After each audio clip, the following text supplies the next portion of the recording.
People think that we sort of sit down and go, okay, now how can we be offensive? What can we do that's really hardcore, and who can we piss off? And whether it's any episode of South Park or whether it's this, it's just not where we start from. We start from, okay, what's the best story to tell, and what would the characters be? And that's when we immediately got into, oh, it should be about missionaries because they're young, they get paired with someone they don't know, and we're like, oh, that could be like the love story, and then they get sent somewhere across the world. It's such a coming of age story.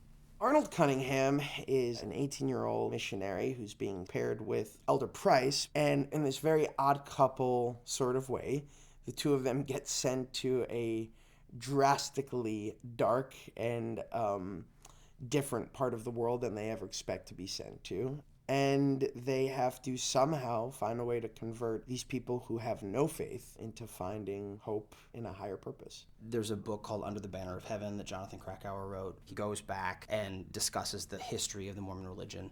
And because it's such a new religion, and because it's only, it's not even 200 years old, you can track it all back factually. It's not about any sort of mythology. There are documents about Joseph Smith, and not religious documents, but legal documents, because it really wasn't that long ago. So if you do a little bit of digging, which I did, and I just became fascinated by it. I thought it was really just wildly interesting, the fact that this man created this religion in America that then was the fastest growing religion in the world.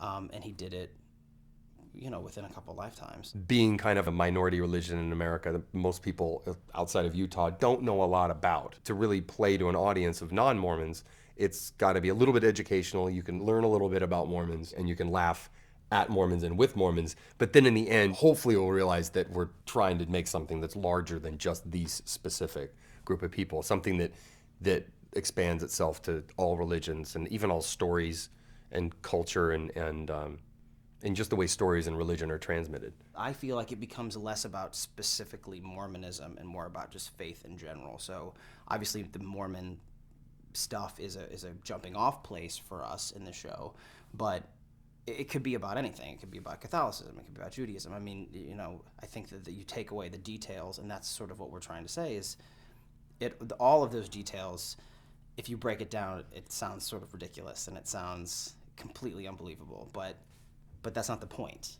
That's not the point of this. It's what is the greater message.